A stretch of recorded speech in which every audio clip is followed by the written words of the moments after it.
معزز اور نہایت ہی محترم بزرگوں، عزیز دوستوں، بھائیوں، اللہ رب العزت کا شکر ہے کہ اس نے اپنے محبوب صلی اللہ علیہ وسلم نے نالے میں پاک دے صدقے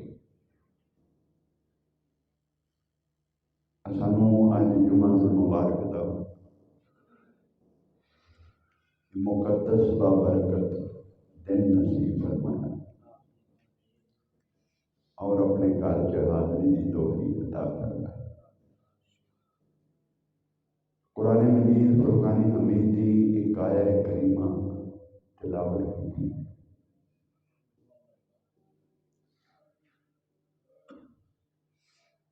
قبل اس آیت کریمہ کا ترجمہ، اس کی تفسیر اور تفسیر کی جایا جائے، مناسب ہے کہ اج دے مضمون دے متعلق تھوڑی جی اویئرنس کرا دیتی جائے۔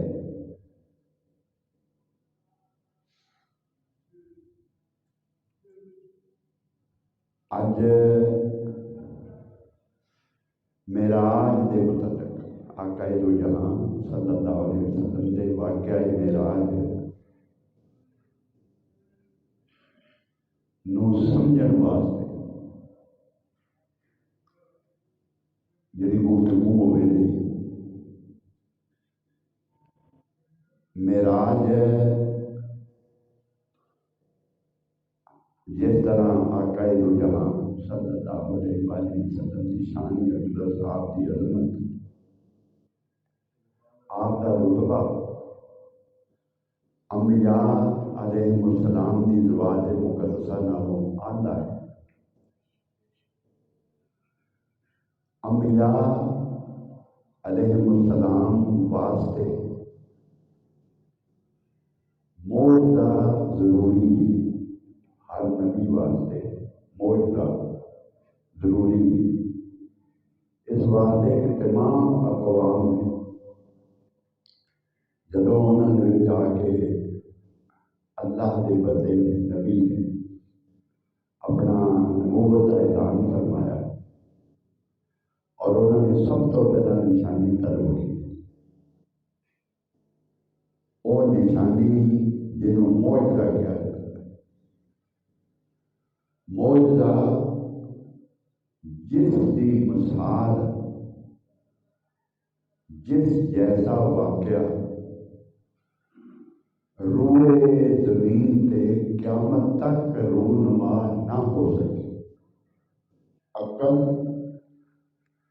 اس تک نہ پہنچ سکے،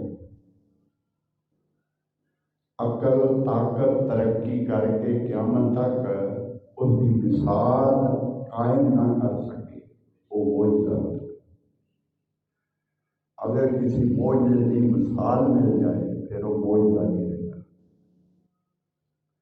اور اگر معجزہ نہ رہے تو پھر نبی نبوت کا انکار ہو جائے۔ تو انبیاء علیہ السلام نے معجزات رب العزت کی عطا فرمائے، کسی بھی دو، کسی بھی زیادہ۔ اور جس طرح آقا دو جہاں صلی اللہ علیہ وسلم کی ذات اقدس کا مرتبہ انبیاء علیہ السلام نالوں زیادہ ہے، جس طرح آپ کی ذات اللہ رب العزت کی محبوب ہے، آپ جیسا کوئی بھی نہیں، نہ کو پیدا ہویا نہ ہوئے گا، آپ اللہ کے محبوب ہیں۔ جس طرح آپ کی مثال کوئی نہیں، بالکل اسی طرح آپ کے معجزے کی بھی مثال کوئی نہیں۔ قیامت تک عقل اتنے نہیں پہنچ سکی۔ اس کی تفصیل کسی جمعہ المبارک سے بیان کریں گے۔ معجزے کے مختلف نام نے اللہ رب العزت عطا کرتا معجزات کے مختلف نام نے. مثلا وقال الذين لا يعلمون لولا يكلمنا الله او تأتينا آية. جو لوگ علم نہیں رکھتے وہ کہتے ہیں کہ اللہ ہم سے کلام کیوں نہیں کرواتا، یا ہمارے پاس کوئی نشانی کیوں نہیں آ جاتی. یا نشانی ہمارے پاس کیوں نہیں آتی. یہ اس معجزے کا نام ہے جو نبی کو دیا جاتا ہے، جو نبی کو نشانی دے کر رب العزت بھیجتا ہے. اور یہ نشانی نبی کے لیے ضروری ہوتی ہے.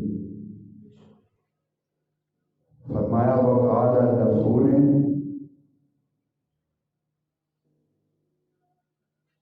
کسی رسول کے لیے یہ ممکن نہ تھا. وما كان لرسول ان يأتي بآية الا بإذنه، کہ وہ کوئی نشانی اللہ کے حکم کے بغیر لے آئے. یہ اللہ عطا کرتا ہے اور اپنے نبی کو عطا کرتا ہے. آیا بات یہ ہو رہی ہے کہ اسے یہاں آیا کہا گیا. آیات اس کے مختلف نام ہیں. کسی رسول کے لیے یہ ممکن نہ تھا کہ اللہ کے حکم کے بغیر وہ کوئی نشانی دے آئے. وہ نشانی اللہ عطا کرتا ہے اور یہ خاص ہے انبیاء کے لیے، نبی کے لیے. فرمایا وآتینا ثمود الناقۃ مبصرۃ، ہم نے قوم سمود کو صالح علیہ السلام کی اونٹنی کی قربانی دی تھی، نشانی دی تھی. جو حضرت صالح علیہ السلام نے قوم نے نشانی طلب کی تو کیا رب العزت نے فرمایا صالح علیہ السلام سے، ان سے پوچھو نشانی کیا مانگتے، ان کی زندگی کیسے ہو. تو انہوں نے کہا کہ 10 ماہ کی گابڑ اونٹنی ہمارے سامنے پہاڑ سے برآمد ہو. پہاڑ پھٹے اس میں سے برآمد ہو. 10 ماہ کی گابڑ اونٹنی باہر آئے، ہمارے سامنے بچہ جنے، پھر ہم مانیں گے. تو رب العزت نے حضرت صالح علیہ السلام سے فرمایا ایک دن مقرر ہو گیا، سب دنیا اکٹھی ہو گئی. حضرت صالح علیہ السلام کو حکم ہوا کہ اپنا ڈنڈا اس پہاڑ پہ مار. پہاڑ پھٹا، اس میں سے ایک کار ہوئی، بہت بڑا سوراخ ہو. دنیا کے سامنے وہ اونٹنی باہر نکلی. 10 ماہ کی گابڑ تھی، ان کے سامنے اسے درد دے ہوئی. وہ بیٹھ گئی اور اس نے بچہ جنا. تو اس اونٹنی کے متعلق پھر اللہ رب العزت نے فرمایا وہ اونٹنی اللہ کی بارگاہ سے، وہ صالح علیہ السلام کی اونٹنی قوم سمود کے لیے نشانی تھی. مبصرہ، یہاں فرمایا مبصرہ، یہ نشانی تھی. وہاں آیا، یہاں مبصرہ. یہ اس کے مختلف نام ہیں، ہم دیکھیں یہ کر رہے ہیں. قد جاءتکم بینۃ من ربکم ھذہ ناقۃ اللہ لکم آیہ. ان کے لیے اللہ نے ان سے فرمایا یہ تمہارے پاس اونٹنی جو آئی ہے یہ اللہ کی طرف سے ایک روشن دلیل آ گئی تمہارے پاس. یہ تمہارے پاس اللہ کی طرف سے ایک روشن دلیل آ گئی. یہ اللہ کی اونٹنی تمہارے لیے نشانی ہے.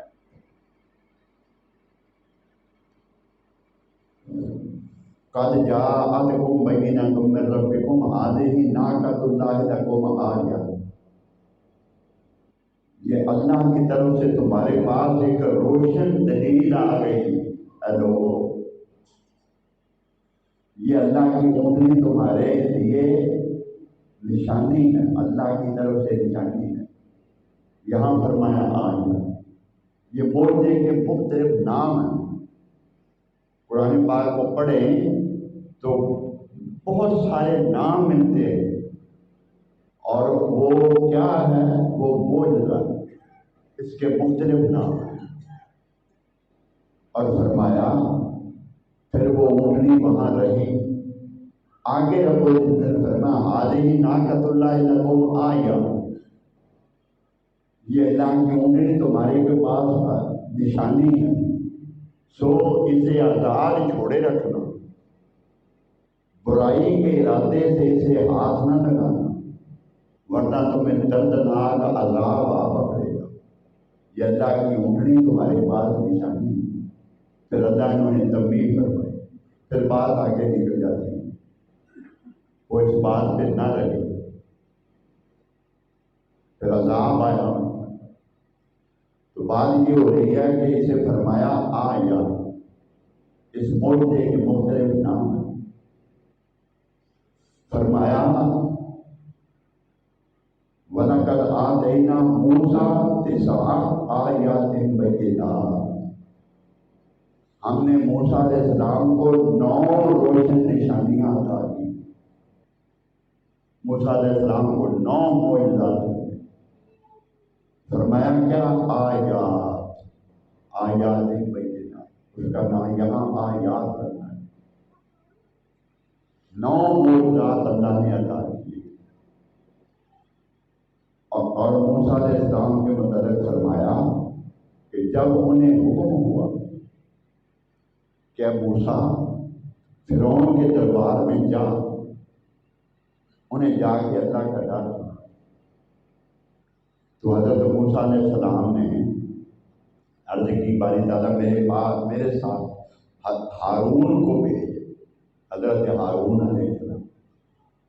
اور رب العزت نے فرمایا اسلک یدک فی جیبک تخرج بیضاء من غیر سوء واضمم الیک جناحک من الرہب فذلک برہانان من ربک الی فرعون وملئہ انہم کانوا قوما فاسقین واضمم الیک جناحک فذلک برہانان من ربک الی فرعون وملئہ انہم کانوا قوما فاسقین۔ موسیٰ، جب موسیٰ علیہ السلام نے کوئی نشانی طلب کی، وہ مجھ سے کوئی نشانی پوچھیں گے، ہر قوم پوچھتی ہے، تو مجھے کوئی نشانی عطا کرو۔ رب العزت نے فرمایا اسلک یدک فی تخرج بیضاء، ایسے کرنا، اپنا ہاتھ گریبان کے اندر ڈال کر نکالنا، وہ بغیر بیماری اور عیب کے روشن ہو کر چمکے گا، سورج کی طرح چمکے گا، سورج کی طرح چمکے گا۔ اور رب العزت نے یہ معجزہ تھا، یہ نشانی تھی رب العزت نے عطا فرمائی۔ اندھیری رات میں وہ ہاتھ بدبار نکالتے تھے تو چمکتا تھا، پورا علاقہ روشن ہو جاتا تھا۔ یہ معجزہ حضرت موسیٰ علیہ السلام ہوا تھا۔ اور خوف دور کرنے کے لیے اپنے پہلو سے ملا دیا، اور یہ 2 معجزے اور نشانیاں فرعون اور اس کے درباریوں، اس کے سرداروں کے لیے ہے، بے شک وہ بڑے نافرمان لوگ، اسے فرمایا آیا۔ اور یہ معجزات ہیں، جب یہ سارے پڑھے جاتے ہیں نا، قرآن کی جب تلاوت ہوتی ہے تو معجزہ اسے کہا جاتا ہے جس کی مثال قیامت تک نہ ملے۔ حضرت عیسیٰ علیہ السلام مردوں کو زندہ فرماتے،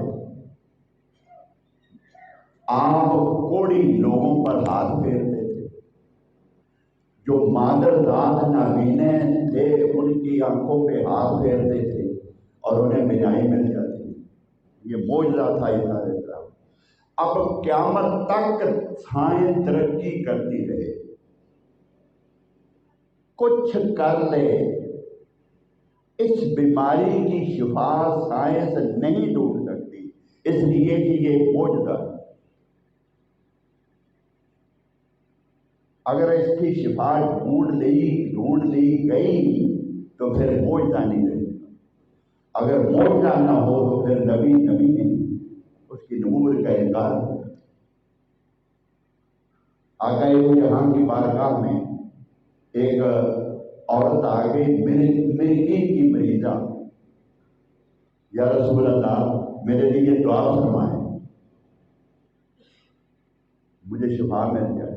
میرے آقا نے فرمایا شفا چاہتی ہو یا جنت، دونوں میں سے ایک مانگ لو، شفا چاہتی ہو یا جنت۔ اس نے عرض کی یا رسول اللہ میں جنت چاہتی ہوں۔ فرمایا تیرے ساتھ وعدہ ہو گیا جنت۔ مطلب یہ کیا ہوا کہ میرے آقا کی زبان اقدس سے نکلا، اب اس مرگی کا علاج قیامت تک دریافت نہیں ہو سکتا، نہ کبھی ہوا۔ اس کے مختلف نام ہیں۔ حضرت یوسف علیہ السلام جب وہ زلیخا اپنے مرضی کی جگہ پہ دے گئی، اپنے طور پہ چھپ گئی، جہاں نہ کوئی انسان تھا، نہ کوئی پرندہ تھا، کچھ بھی نہ تھا، نہ کوئی دیکھنے والا تھا، ساتویں دروازے میں دے گئی، سب تالے لگاتی گئی اور اندر جا کے اپنا اظہار کیا، اپنی خواہش کا اظہار کیا۔ تو اس وقت رب العزت نے فرمایا، جو اس وقت معجزہ رونما ہوا، اسے فرمایا لولا ارآ برہان ربہ، پتہ نہیں کیا ہو جاتا اگر یوسف علیہ السلام خدا کی برہان نہ دیکھتے۔ اس وقت اللہ کی برہان میدان میں آ گئی۔ وہ برہان کیا تھی؟ بیٹا اب بچوں کا وقت ہے۔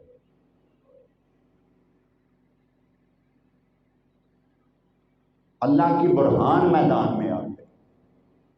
بات دوسری طرف نہ نکل جائے، جو لوگ یہ کہتے حضرت یعقوب علیہ السلام کہاں تھے؟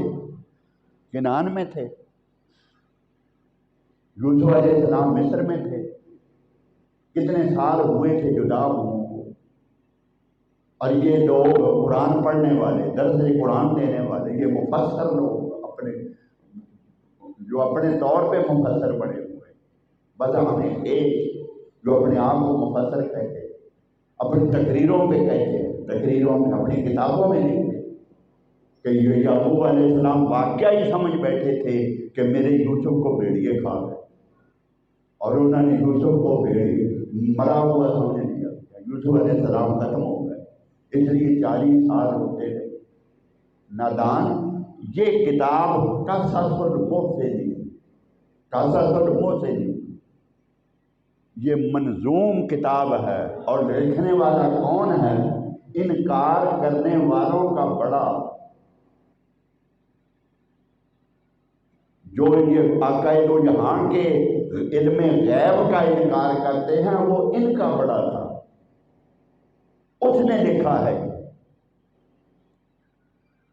یعقوب علیہ السلام کہاں تھے جب بیٹا اس مصیبت میں مبتلا ہوا، جب بیٹے کے ایمان کو خطرہ پیدا ہو گیا،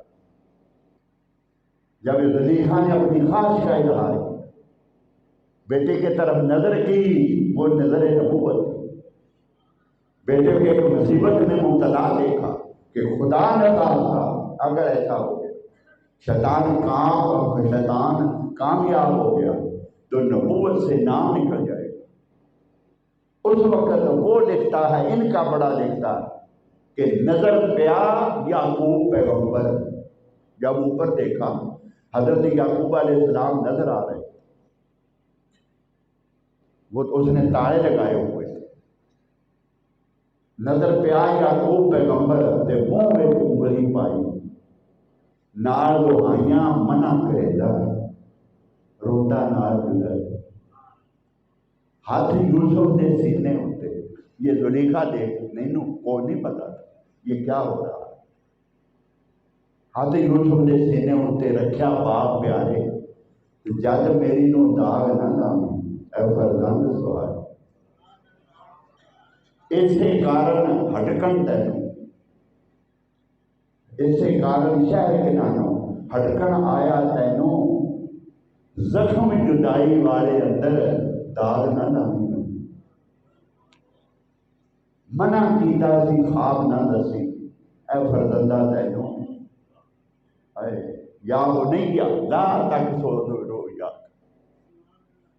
جب حضرت یوسف علیہ السلام نے خواب سنایا باپ کو اس کالے یوسف نے ابھی یا بدی نہیں رہی تو آہد آ کے رکھو کرو بچہ 11 ستارے سورج چاند مجھے سجدہ کر رہے ہیں تو حضرت اگلی آیا پڑھو حضرت یوسف یعقوب علیہ السلام نے فرمایا یا وہ نہیں کیا لا تک سو رو یا بیٹا یہ جو تو نے مجھے بتایا ہے اپنے بھائیوں کو نہ بتانا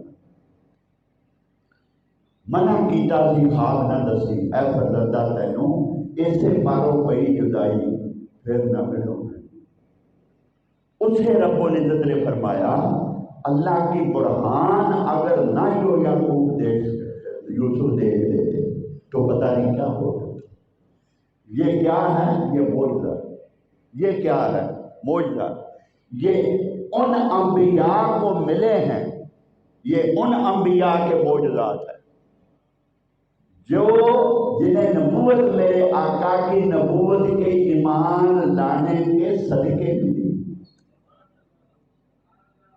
یہ صفتیں ان کی ہیں یہ طاقت ان کی ہے یہ عظمت ان کی ہے یہ اللہ کی عطائیں ان کے لیے یہ ان کی طاقت کا مظاہرہ ہے اور یہ وہ انبیاء ہیں جنہیں نبوت میرے آقا کی نبوت ایمان لانے کے صدقے ملی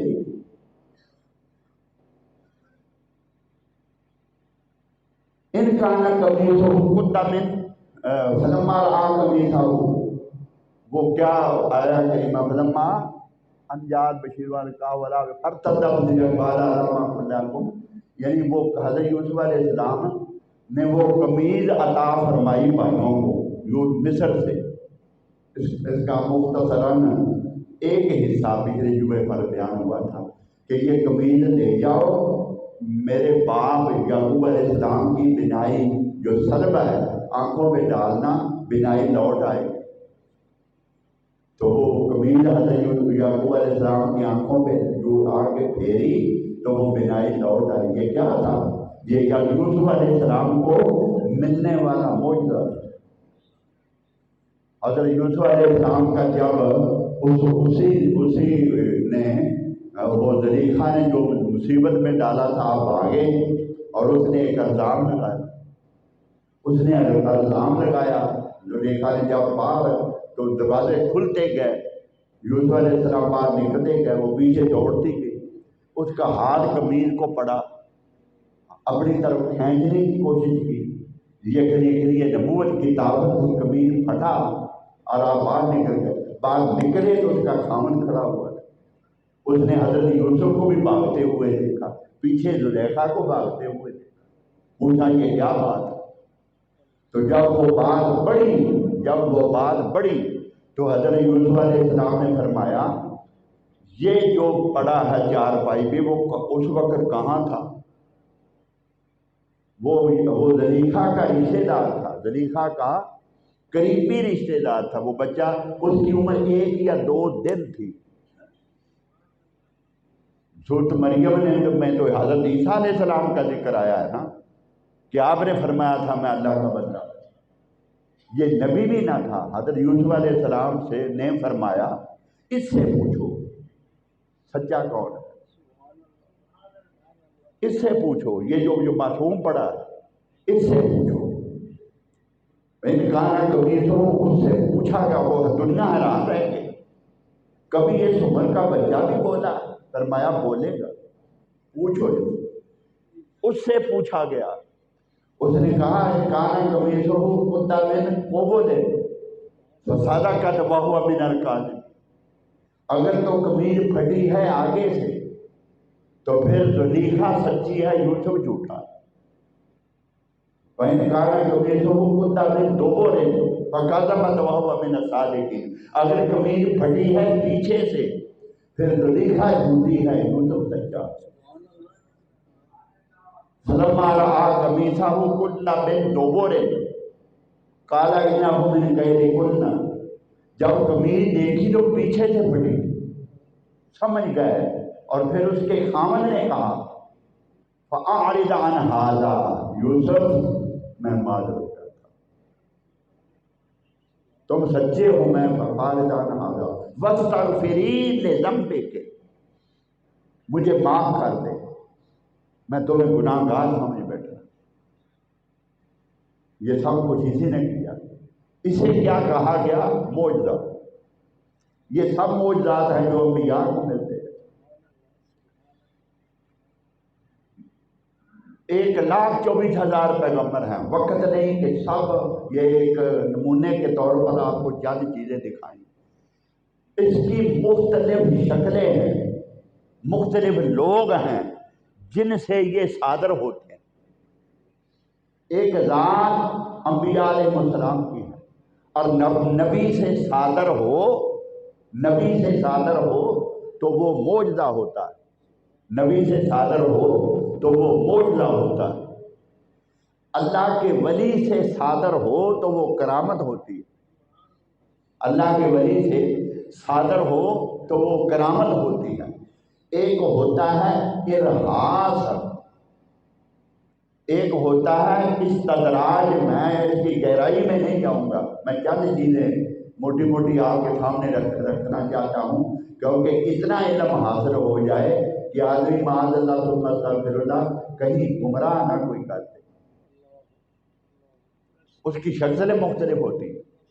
ایک ہوتے ہیں ارہاس، جو نبی کی پیدائش سے پہلے رونما ہوتے ہیں، نبی کی پیدائش سے پہلے جو رونما ہوتے ہیں اسے ارہاس کہا جاتا ہے۔ مثلا حضرت مریم کو عیسیٰ علیہ السلام کی پیدائش سے پہلے جب آپ کے کفیل تھے تو اندر بند کر جاتے تھے، باہر سے تالا لگا جاتے تھے، کوئی آگے نہ کھول سکتا تھا نہ کوئی اندر آ سکتا، اور اندر آ کے دیکھتے تھے تو بغیر موسم کے پھل پڑے ہوتے تھے، بغیر موسم کے پھل جو اس موسم میں ہوتا ہی نہیں، مثلا گرمیوں میں ہونے والے آم ایک پھل ہے جو گرمیوں میں ہوتا ہے، جو آج کل وہاں پڑا ہوتا ہے، بغیر موسم کے پھل دیکھتے، پوچھا کس نے بھیجے؟ یہ میرے اللہ نے بھیجے، یہ میرے اللہ نے بھیجے۔ اسی طرح حضرت آمنہ رضی اللہ تعالیٰ عنہ عقائد جہاں کی پیدائش سے پہلے حضرت آمنہ کا آسمان کے ستاروں کو زمین کے قریب آتے دیکھنا، آسمان کا زمین کے قریب آ جانا، مختلف آوازوں کا آنا، جنت کی حوروں کا آنا، آپ کی خدمت میں پہنچنا، جنت کے مشروب لانا جو دور سے زیادہ سفید تھا، برف سے زیادہ ٹھنڈا تھا، شہد سے زیادہ میٹھا تھا، اس مشروب کا آنا، اور کعبے کی چھت پر پرچم کا لہرانا، مشرق سے مغرب تک آپ کی نگاہ کا اٹھنا، اس روشنی میں شام کے محلات کا دیکھنا، دمشق کے محلات کا دیکھنا، آپ کو آوازوں کا آنا کہ جب تجھے یہ بیٹا پیدا ہو تو اس کا نام محمد رکھنا، کیونکہ آسمانوں پر اس کا نام احمد ہے۔ یعنی ان واقعات کا رونما ہونا یہ ارہاس کہلاتا ہے۔ یہ کیا کہلاتا ہے؟ ارہاس، اسے ارہاس کہا جاتا ہے۔ ایک ہوتا ہے استدراج، یعنی ایسا آدمی جو ہوا میں چلے، ہوا میں اڑے، ہوا میں اڑنے والا ہو، پانی پہ چلے، پانی ڈبو نہ سکے، آگ میں داخل ہو، آگ اسے جلا نہ سکے۔ اہل نظر نے، اہل علم نے، اللہ کے اولیاء نے جو اہل نظر تھے انہوں نے بہت کچھ اس کے متعلق لکھا۔ مثلاً حضرت شیخ عبد الحق محدث دہلوی مدارج النبوت میں اپنی خود نوشت لکھتے کہ میں مدینہ پاک میں تھا حضور کی بارگاہ میں، وہاں مجھے آقا دو جہاں صلی اللہ علیہ وسلم نے خواب میں حکم دیا کہ دہلی جاؤ اور وہاں جا کے اب دین پھیلاؤ، لوگوں کو دین کی طرف بلاؤ۔ تو میرا معمول تھا وہاں کہ روزانہ رات کو میں آقا دو جہاں کی کچہری میں حاضری دیتا تھا، روزانہ رات حضور کی بارگاہ میں میری حاضری ہوتی تھی۔ تو میں نے عرض کی یا رسول اللہ، اس کے بغیر میں نہیں سکتا، اس حاضری کے بغیر جو روزانہ آپ کی بارگاہ میں آپ کی مجلس میں میری حاضری ہوتی، اس کے بغیر میں رہ نہیں سکتا۔ میرے آقا نے فرمایا یہ سب کچھ ہوتا رہے گا، یہ سب کچھ ہوگا، یہ حاضری بھی ہوتی رہے گی، تم وہاں جاؤ۔ تو فرماتے ہیں میں دہلی آ گیا۔ آپ کا معمول تھا کہ میں ہر وہ آدمی جو لوگوں سے جس کے متعلق سنتا کہ وہ نیک آدمی، لوگ اس کے پاس جاتے، اس کی دعا قبول ہوتی ہے، وہ اللہ کا برگزیدہ بندہ، نیک بندہ، فرماتے ہیں میں اس کے پاس جایا کرتا، میرا معمول تھا جس کے متعلق سننا اس کے پاس جاتا، کئیوں سے ملاقات کی۔ ایک آدمی کے متعلق میں نے سنا کہ وہ دہلی سے چند کوس کے فاصلے پر، بڑے لوگ اس کے پاس جاتے ہیں اور مختلف ان سے ایسے کام صادر ہوتے ہیں جو عام نارمل حالت میں نہیں ہوتے، مثلاً کرامات، ان کا ظہور ہوتا ہے۔ تو مجھے تجسس ہوا، فرماتے ہیں میں ان کے پاس چلا گیا، چند کوس کا فاصلہ طے کر کے اس کے پاس چلا گیا اور میں ان کی مجلس میں جا کے بیٹھا۔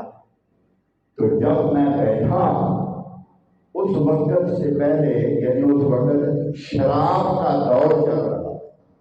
یہ حضرت شیخ عبد الحق محدث دہلوی مدارج النبوت میں فرماتے ہیں شراب کا دور چل رہا تھا۔ میں حیران ہوا، لوگ تو کہتے ہیں کہ اس کی دعا قبول ہو جاتی، لوگ کہتے ہیں کہ اس کی کرامات کا ظہور ہوتا، یہ کیا؟ فرماتے ہیں میں چپ رہا، لیکن دیکھ کے میں تو سر اٹھا گیا۔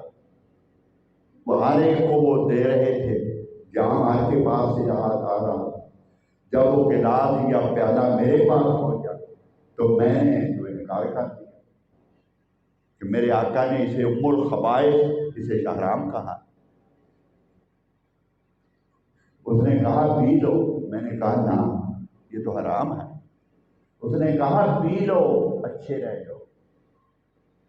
میں نے کہا نہیں پیوں، جب میرے آقا نے حرام کہا ہے، فرمایا ہے، تو میں تو پی۔ اس نے پھر کہا پی لو، پچھتاؤ گے۔ فرمایا میں نے، وہ کہنے لگا رات کو حضور کی کچہری میں حاضری نہیں ہونے دوں گا۔ اب یہ بات ہم اگر سن لیں تو قائم رہ سکتے ہیں۔ یہ شیخ عبد الحق محدث دہلوی، ہم جب یہ سن لیں تو پھر کوئی قائم رہ سکتا ہے؟ یہ دلوں کے حال جانتا ہے۔ ہمارے نزدیک کرامات کا معیار یہی نہیں؟ فرماتے ہیں میرے پاؤں تلے زمین نکل گئی اس کی یہ بات سن کے، لیکن ہائے ہائے ہائے ہائے، بچانے والی بھی سب سے بڑی ذات تھی۔ پہلے تربیت کی تھی، پھر بھیجا تھا۔ پہلے شیخ عبد الحق بنایا تھا، پھر بھیجا تھا۔ ایک تو وہ تھا نا کہ کرتا ولی ولی اللہ کا ولان صاحب کر کے وال کرنے والوں سمجھا سکتا ہے۔ حضرت فخر الدین رازی کے پاس جب وقت مرگ، وقت موت شیطان آیا اور کہنے لگا کہ عمر بھر تو نے قرآن کی تبلیغ کی ہے، لوگوں کو سکھایا ہے، تو مفسر قرآن ہے، پڑھایا ہے، دلیل کیا ہے کہ خدا ہے، جس خدا کی تم عبادت کرتے۔ آپ نے 360 دلیلیں دی، لیکن وہ بدبخت فرشتوں کا وفاد رہ سکتا، وہ ہر دلیل کو رد کرتا گیا۔ 360 دلیلیں آپ نے دی، لیکن جب 360 دے لی، ادھر روح کے قبض ہونے کا وقت آ گیا، وقت بھی باقی نہیں بچا تھا اور دلیلیں بھی ختم ہو گئی۔ قریب تھا کہ آپ سوچنے پہ مجبور ہو جاتے، وہ بدبخت کامیاب ہو گئے۔ مان 300 میل کے فاصلے پر حضرت شیخ نجم الدین کبرا، جو ان کے مرشد تھے، جو بچانے والے تھے، یہ وہی نجم الدین کبرا ہے جنہوں نے اپنا قمید محمود غزنوی کو دیا تھا جب اس نے 17 حملے سومناتھ پہ کیے تھے اور کبھی کامیاب نہ ہو سکا۔ جب 17واں حملہ کرنے کے لیے چلا تو حضرت نجم الدین کبرا نے اپنا قمید عطا فرمایا، اس کا صدقہ یہ ہوا کہ یہ سومناتھ کو مٹا کے واپس پلٹا۔ کرتا ولی کا کچھ محمود کو سومناتھ کے مندر میں ڈالا، یہ وہ نجم الدین کبرا عصر کا وضو فرما رہے تھے۔ 300 میل کا فاصلہ تھا، اور جب عصر کا وضو فرماتے جب پاؤں دھونے کا وقت آیا تو ایسے چھینٹا مارا اس بدبخت کو کہو میں خدا کو بغیر دلیل کے مانتا۔ آپ نے یہ جملہ کہا، وہ بدبخت دفع ہو گیا اور روح قبض ہو گئی۔ بعد میں ساتھیوں نے پوچھا، مریدین نے پوچھا، حضرت کیا ماجرا تھا؟ فرمایا ایسا تھا، میرا ایک مرید گمراہ ہونے کے قریب تھا، 300 میل دور، میں نے اس کا ایمان بچانا آیا۔ ایک وہ تھا، وہ اللہ کا ولی تھا جو نگرانی فرما رہے تھے، وہ نجم الدین کبرا تھے۔ یہاں نگرانی فرمانے والی ہستی کون تھی؟ پہلا اسے وہاں پالا تھا، اسے پالا تھا، اسے سکھایا تھا، اسے حق و یقین کے مرتبے کے حوالے کیا تھا، اپنا عشق اور محبت ان کے اندر بھرا تھا، وہ روزانہ دیدار سے مستفید ہوتے تھے۔ جب انہوں نے یہ خبر سنائی اس بدبخت نے کہ رات کو آقا دو جہاں کی بارگاہ میں حاضری نہیں ہونے دوں گا، یہ چھٹپٹا تو گئے، فرماتے ہیں پاؤں تلے سے زمین نکل گئی، لیکن اس کے باوجود میں قائم رہا کہ بے شک یہ غیب کی خبریں دیتا رہے، میرے آقا نے فرمایا ہے کہ شراب حرام۔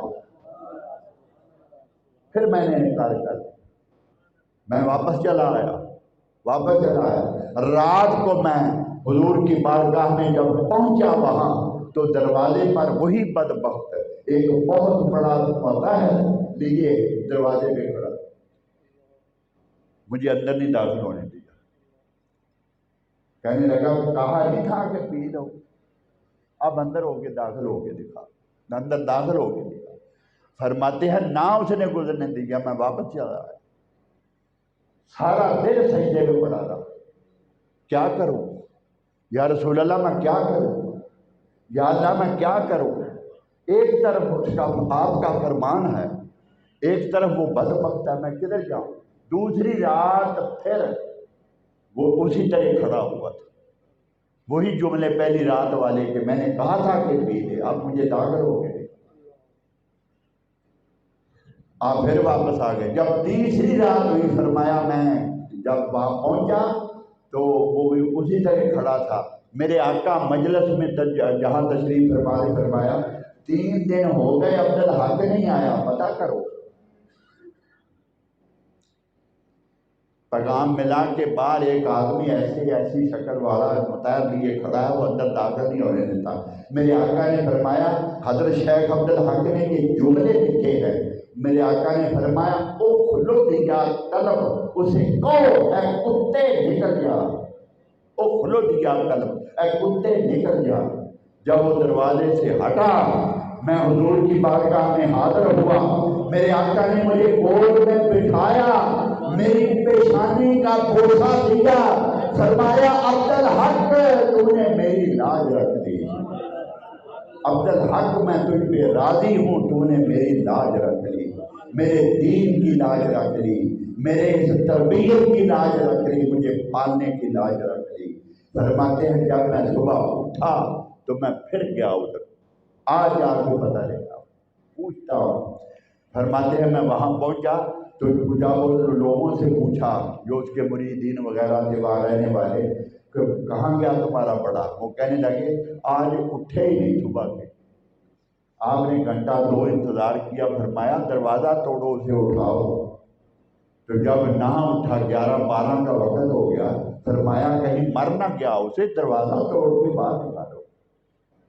تو جب دروازہ توڑا تو کالے رنگ کا کتا اندر سے باہر جنگل کی طرف دوڑ گیا۔ حضرت شیخ فرماتے ہیں میں نے انہیں کہا یہ تمہارا جا رہا ہے، اس کے پیچھے بھاگ جاؤ۔ اصل شکل اس کی یہ تھی۔ اسے کیا کہتے ہیں؟ استدراج۔ اسے کیا کہتے ہیں؟ استدراج۔ اگر کوئی ہمارے جیسا ہو، اسے سمجھنے کے لیے علم کی ضرورت ہوتی ہے، اور یہ جو آپ بیان ہو رہا۔ فرماتے ہیں کہ جب حضرت شیخ معین الدین چشتی اجمیری وہاں گئے تو وہاں ایک شخص تھا، لوگ اس کے پاس اپنی بھینسوں کا، اپنی گایوں کا دودھ لے جاتے تھے۔ وہ کہتے تھے کہ جو اس کے پاس نہ لے جائے اس کے تھنوں سے بجائے دودھ کے خون آتا۔ فرمایا دودھ ادھر لاؤ، اس خون کو میں روکوں گا۔ جب آہستہ آہستہ لوگوں کو بلایا اور لوگ آپ کی طرف پلٹے، اور جب غم غفیر جمع ہوا، اس بدبخت کو آگ لگ گئی۔ وہ کہنے لگا، اس حد تک آ گیا، کہنے لگا یا کچھ دیکھو یا دکھاؤ، یا کچھ دیکھ یا دکھا۔ فرمایا کہ میرا مقصد تو نہ تھا، جیسے تو چاہتا ہے میں نے انہیں حق کی طرف لے جانا، حق کو یہاں روشن کرنا، ان کے دلوں میں راسخ کرنا، ان کی زمینوں کو خدا کی بارگاہ میں جھکانا ہے۔ میں دین پھیلانے کے لیے آیا، کفر کو نیست و نابود کرنے آیا، حق کو عام کرنے آیا ہوں، باطل کو مٹانے آیا ہوں۔ یہ میرا مقصد نہ تھا، لیکن جیسے تو چاہتا ہے آ جا۔ میدان لگ گیا، ایک دن مقرر ہوا، اس کے بھی تھے، ان سے محبت کرنے والے بھی تھے، اور باقی دنیا تماشا دیکھنے والے تھے۔ دیکھتے ہیں آج کون سچا نکلتا، دیکھتے ہیں آپ کون سچا نکلتا۔ تو جب اس نے کہا کہ وار کر، فرمایا تو کر، اپنے علم کا مظاہرہ کر، جو تیری طاقت ہے اس کا مظاہرہ کر۔ اس نے طاقت کا مظاہرہ کیا اور ہوا میں اڑنے لگا۔ میں آپ کو بتا رہا ہوں کہ ہمارے سامنے اگر کوئی یہ حرکت کرے تو کیا کرو گے؟ پھر اس کے بعد کیا کرو گے؟ قدموں میں گر جاؤ گے۔ یہی موسیٰ علیہ السلام کی قوم کا حال ہوا تھا۔ جب آپ دور پہ گئے تو ایک سامری جادوگر تھا بدبخت، اس نے سونے کا ایک بچڑا بنایا، اپنے جادو سے اسے زندہ کیا۔ وہ بچڑا بولتا تھا۔ جب موسیٰ علیہ السلام واپس آئے کچھ عرصے کے بعد تو ساری قوم جنہیں سالوں گزر گئے تھے تربیت کرتے ہوئے، وہ بدبخت سب اس بچڑے کے سامنے سجدہ رہے، وہ سب گمراہ ہو چکے۔ یہی ان قوم کے ساتھ ہوا تھا۔ موسیٰ علیہ السلام کی تربیت ساری رائے گاہ میں، تو ہمارا یہی حال نہیں۔ میں بتاتا ہوں کہ کرامت کیا ہوتی، یہ سویے کیا ہے، یہ استدراج ہے۔ کون ہے جن سے ثابت ہونے والا واقعہ استدراج ہوتا ہے، اور کون ہے جس سے صادر ہونے والا واقعہ کرامت ہوتا ہے؟ یہ کیا ہے؟ یہ بتا رہے ہیں۔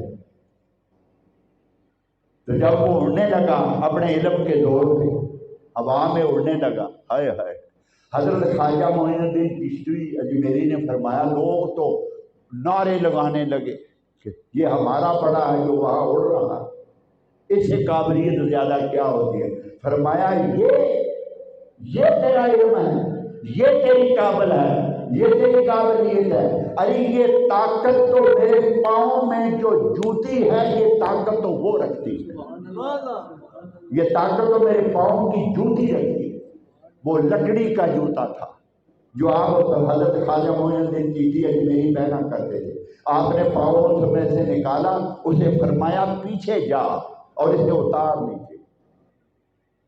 میں اسے بتانا چاہتا ہوں یہ کوئی طاقت نہیں جس کا مظاہرہ وہ کر رہا ہے۔ وہ جوتی پیچھے اڑ گئی، اس کے پیچھے اڑ گئی۔ دنیا دیکھ رہی تھی، فضا میں دیکھ رہی تھی، ادھر سے آتی ایسے لگتی، ادھر سے آتی ایسے لگتی، ادھر سے آتی ایسے لگتی، ادھر سے آتی ایسے لگتی۔ جب وہ مار کھا کھا کے کسی کام کا نہ رہ گیا، جیسے گر جاتا ہے ایسے زمین پہ آ گیا۔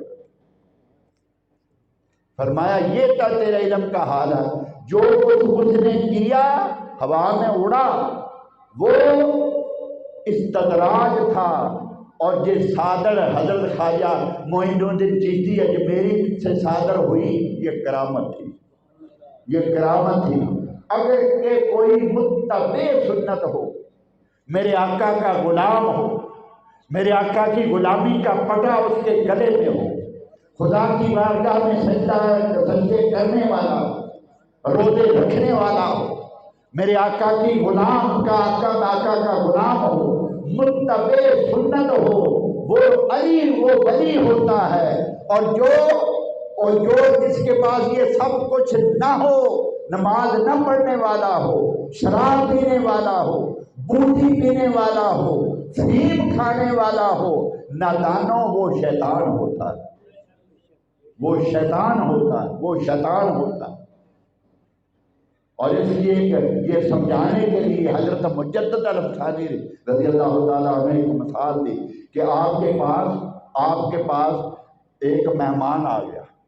حضرت مجدد الفسانی فرماتے ہیں میرے پاس میں تھوڑا نمونہ، وقت کم ہے، میں تھوڑا جیسے یہ دیگ میں سے ایک چاول دکھاتے ہیں، میں ایک چاول آپ کو دکھا رہا ہوں، ورنہ اس کی تفصیل ہے پوری۔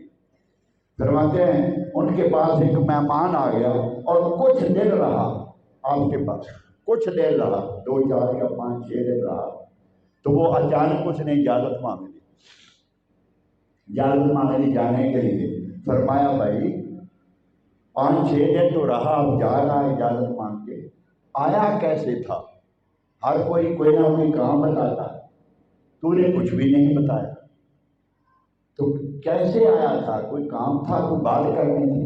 وہ کہنے لگا حضرت آیا تو تھا مرید ہونے کے لیے، لیکن کوئی کرامت نہیں دیکھی۔ اس نے کہہ دیا کوئی کرامت نہیں دیکھی، اس لیے واپس جا رہا تھا۔ حضرت مجدد الفسانی نے فرمایا بھائی مرید اکٹھے کرنے کا ہمیں شوق نہیں، ہم مرید اکٹھے نہیں کرتے، جب میں غفیر نہیں بناتے، ہم ان میں سے نہیں۔ اسے کہو میرا مرید ہو جائے، اسے کہو میرا مرید ہو جائے، اسے کہو کسی کے آدمی پیچھے لگا دیے، کسی کو کچھ کیا، میرا مرید ہو جائے۔ ہمارا مقصد یہ، ہم وہ نہیں ہیں، ہمارا مقصد یہ نہیں۔ میں صرف کرامت کی شکل، اصل شکل تمہارے سامنے رکھ رہا ہوں کہ تیرے علم میں اضافہ ہو جائے کہ کرامت ہوتی کیا ہے۔ اس نے کہا میرے پاس اتنے دن تو رہا، میرے پاس بیٹھا بھی رہا، میرے بیٹھنے میں، میرے کھانے میں، میری نماز پڑھنے میں مہمان آتے رہے، وہ مجھے ملتے رہے، میں ان کے ساتھ سلوک کرتا رہا۔ اتنے دنوں میں کوئی تو نے میرا سونا بھی تو نے دیکھا، میرا جاگنا بھی تو نے دیکھا، میری گفتگو بھی تو نے سنی، لوگ آتے بھی رہے جاتے بھی رہے، کوئی میرا کام، کوئی تو نے خلاف سنت تو نہیں دیکھا، خلاف سنت کوئی کام تو نہیں میرا دیکھا۔ اس نے کہا یہ تو نہیں دیکھا۔ فرمایا اس سے بڑی سنت میرے پاس کوئی نہیں، اس کے پاس اس کے سوا میرے پاس کوئی کرامت نہیں۔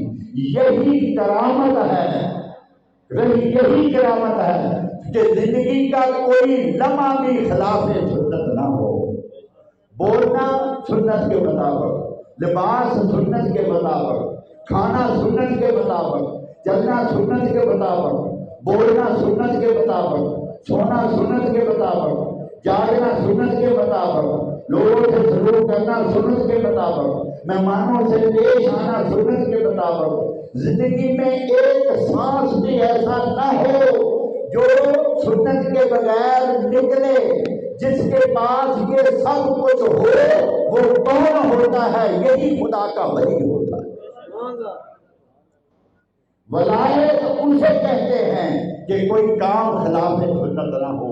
علی حضرت مجدد الثانی رضی اللہ تعالیٰ عنہ آپ کے خانے میں لکھا ہے کہ جب آپ کا وقت قریب آیا، جب وصال کا وقت قریب آیا تو آپ نے ہدایت کی، آپ نے وصیت کی اور لکھا، تاکید کی کہ میری زندگی میں نے اپنے طور پہ کوشش کی ہے کہ حضور کی ہر سنت پہ عمل کروں، حضور کی ہر سنت پہ عمل کرتا رہا ہوں، سنت پہ عمل کرتا رہا ہوں، لیکن ایک سنت رہ گئی کہ میرے آقا حضرت محمد مصطفیٰ صلی اللہ علیہ وسلم حضرت حسنین کریمین کو، حسین کو اور حسن کو اپنے کاندھوں پہ بٹھایا کرتے تھے۔ وہ معصوم تھے، کبھی کبھی کاندھوں پہ پیشاب کیا کرتے، کبھی ایسا بھی ہو جاتا۔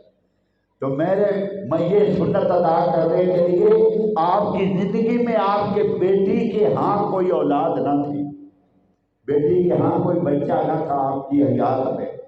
فرمایا جب میں دنیا سے چلا جاؤں، میرے مرنے کے بعد میری بیٹی کے ہاں بچہ ہو، اسے لا کے میری قبر پہ بٹھا دینا اور اس وقت تک نہ اٹھانا جب تک وہ میری قبر پہ پیشاب نہ کر دے، تاکہ حضور کی اس سنت پہ بھی عمل ہو جائے، اس سنت پہ بھی عمل ہو جائے۔ اب سمجھائی یہ کیا ہے؟ یہ کرامت ہے، یہ کیا ہے؟ کرامت ہے۔ اور سامری سنارے نے اس بچڑے کو بنایا، جادو سے اس میں جان ڈالی۔ یہ کیا ہے؟ یہ استدراج ہے، ایک ارہاس ہے، نبی سے صادر ہونے والا معجزہ ہے، نبی سے صادر ہونے والا معجزہ ہے۔ ان سب کی شکلیں ایک جیسی ہیں۔ لوگوں، کسی کو ہوا میں اڑتا مت دیکھو، اس کا کردار دیکھو کہ سنت کے مطابق ہے۔ خدا کے لیے قوم کا آدھے سے زیادہ حصہ برباد ہو گیا۔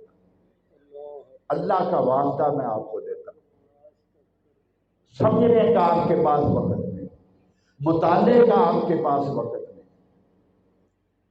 تمہیں یہ گمراہ، تمہیں بھی گمراہ کر رہے ہیں۔ بوٹی پینے والے، فیم کھانے والے، شراب پینے والے، ایک بدبخت وہاں گوڑ میں آیا تھا، اس بدبخت نے روزے تک لوگوں کے چھڑا دیے تھے۔ وہ کہتا تھا کہ روزہ رکھنا ہی نہیں چاہیے۔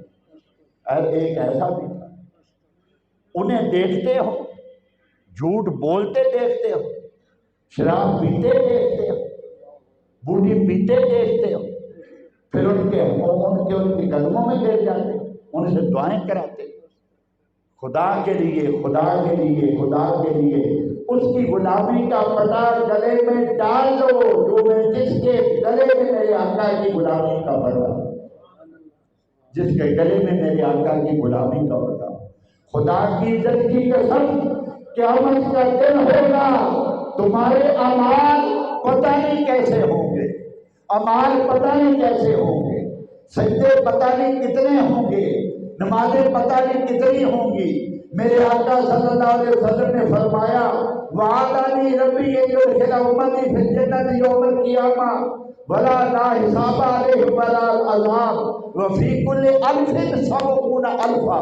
میری امت کے وہ بدگزیدہ لوگ، میری امت کے اولیاء، خدا کے مقبول، جنہوں نے سجدوں میں زندگی گزاری، زندگی بھر جنہوں نے دین کا درس کیا اور اپنے دین کو پھیلاتے رہے، سجدوں میں زندگی گزار دی، جو اولیاء ہوئے، قیامت کے دن رب العزت انہیں فرمائے گا وفی کل الف سبعون الفا، ایک ایک ہزار کا گروہ جب انہیں جنت میں جانے کا حکم ہوگا وہ جنت کے دروازے میں جا کے رک جائیں گے۔ اندر جاتے کیوں نہیں؟ خدا فرمائے گا کہ میں نے جنت کے دروازے کھول دیے، اور میرے برگزیدہ لوگوں اللہ کے ولیوں اندر جاؤ۔ تو جب وہ رک جائیں گے خدا پوچھے گا، وہ کہیں گے کیسے نہیں جائیں گے جب تک انہیں ساتھ نہ لے جائیں جو دنیا میں ہمارے ساتھ محبت کرتے رہے، ہمارے ساتھ جو دنیا میں محبت کرتے رہے۔ تو محبت کرنے والوں کو خدا کی قسم کو لے کے جائیں گے، اللہ کی عزت کی قسم کو لے کے جائیں گے۔ ارے قیامت کے دن میرے آقا نے فرمایا ہم اپنے حق میں کیا جھگڑتے ہیں، جو جھگڑا اللہ کے ولی اللہ کی بارگاہ میں معاشر کے دن کریں گے، اللہ کے ولی جھگڑا کریں گے معاشر کے دن کہ باری تعالیٰ وہ دوزخ میں پڑے ہیں جو ہمارے ساتھ سجدے کرتے رہے، وہ دوزخ میں پڑے ہیں جو ہمارے پاس نمازیں پڑھتے رہے، وہ دوزخ میں پڑے ہیں جو ہمارے پاس روزے رکھتے ساتھ روزے رکھتے رہے، وہ دوزخ میں پڑے ہیں جو دنیا میں ہمارے ساتھ محبت کرتے رہے۔ جب تک وہ نہیں جائیں گے ہم جنت میں نہیں جائیں گے۔ اس لیے اپنی دنیا کو سنوار لو لوگوں، اپنی آخرت کو سنوار لو، خدا کے مجرم نہ بنو۔ اللہ رب العزت ہمارے حال میں لطف و کرم فرمائے۔ وآخر دعوانا الحمد للہ رب العالمین۔